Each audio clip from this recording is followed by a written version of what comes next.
manonood. Nandito po ako ngayon sa bahay.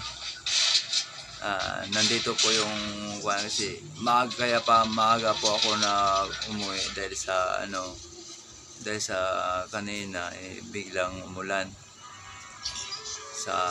dun sa terminal namin. Kaya na ngayon nandito po ako sa bahay ngayon para mamahinga muna kasi po maano yung ulan dun, mas malakas yung ulan dun sa wakas sa pinagpila namin dun sa terminal namin. Ito po yung mga kasama ko dito, mga anak ko. Ito mga anak ko dito. Ito. Yan po yung naglaro cellphone. Ito po yung pamangkin ko, yan, naglaro na ng cellphone, yan. Yan po, yan.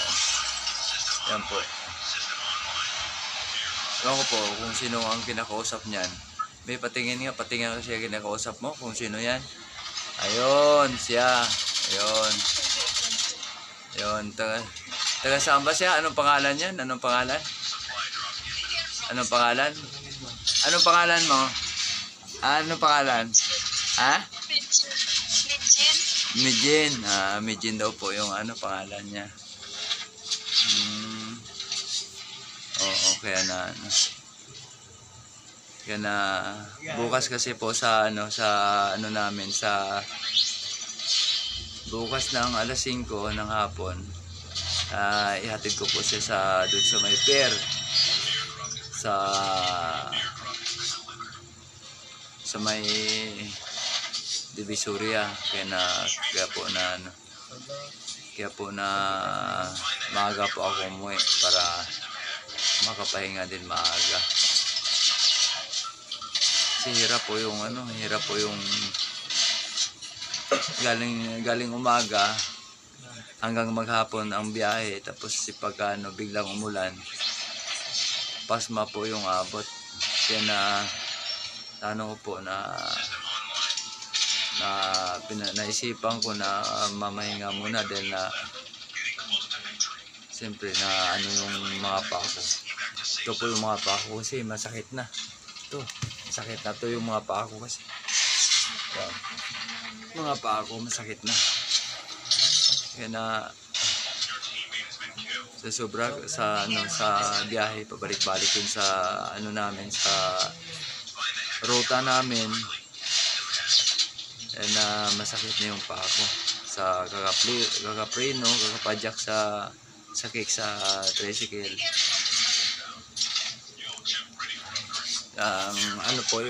Ito po yung tricycle ko, yan. Yan po yung tricycle ko dun sa labas. Yan po, yan. Kaya po nandito po dito po sa loob po to sa garahe namin. Ito po yung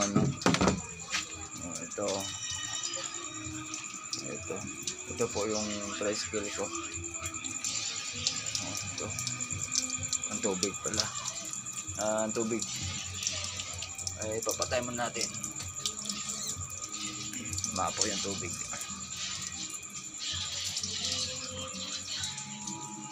Kaya medyo madilim.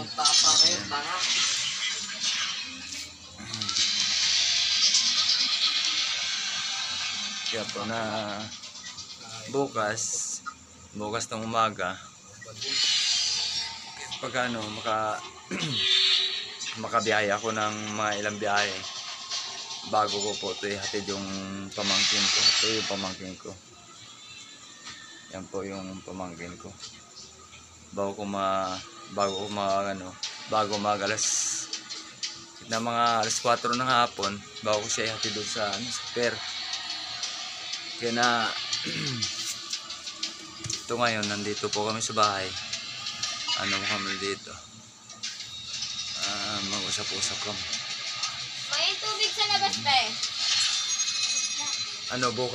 Bukas ng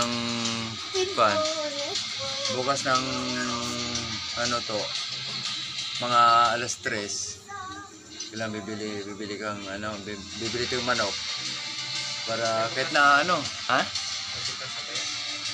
Kahit na hindi, alas 3 ng hapon. Alas 3 ng hapon pagbili alas 3 ng hapon ng ano manok, tapos ano na lang, adoboy na lang, ha? Bukas, di ba ano naman bukas eh. Bukas eh, mga ano tayo. Bukas ng alas 3. Kaya po na utusan ko po to na ano, magbili ng mabaon niya. Dahil na para pambaon niya, kasi barko po ang sakyan niya, dahil na ano po matagalan, ano po 24 oras yung biyahe niya doon sa ano na sa papuntang Bacolod, kaya na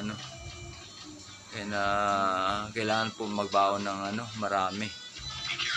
Kasi mahirap po sa mahirap po siya sa lubog sa barko kung wala kang baon. Marami pong gastos. Kaya na gagawa kami para bukas para medyo makatipid sa sa pera niya na baon niya.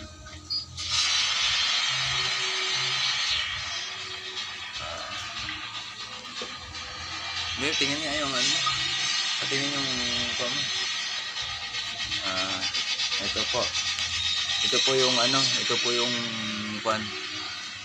po yung ticket niya para bukas ng ang biyahe nito mga ang alas nito mga alas 10 ng gabi, sasakay ng barko papuntang Bacolod.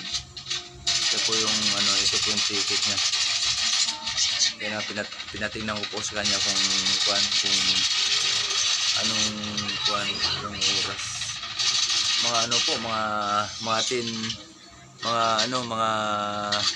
10 PM ang alis nila. Kailangan po na galing po kami dito sa Bulacan. Kailangan po na maaga ko po siya mahatid dun sa Divisoria, dahil na ang baka matraffic kami. Kaya hatid ko siya, tapos ako naman babalik naman ako pa uwi. Yan. Ito po yung niya, ito po yung ticket. Yan. Ito po yung niya na para bukas. Pina-arrange niya, ko. Sabi ko ipaano para hindi baka mawala po. Ito importante kasi po sa sa pagsakay sa barko po. Ito yung ticket na to. Ito po yung pinaka-importante para sa kanya sa pagsakay niya sa barko. Ito po kasi yung ticket. Okay.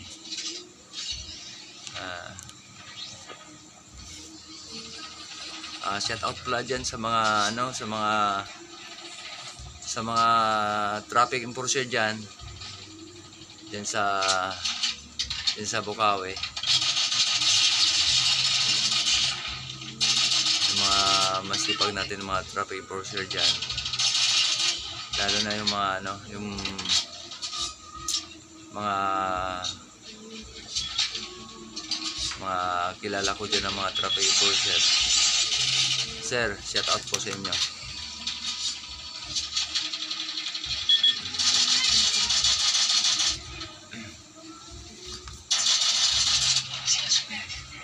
Kasi po, hanggang dito lang ang aking vlog po. Huwag kalimutan po mag-like, mag-share, mag-comment, mag-subscribe sa aking channel po, Isidro PL Vlog po. Maraming salamat po, para matutulungan po tayo kung mayroon mayroon tayong manong mga tao na nangangailangan sa ating tulong. Maraming salamat po. Bye-bye po. Bye-bye po. Paalam po. Bye-bye. Bye-bye po.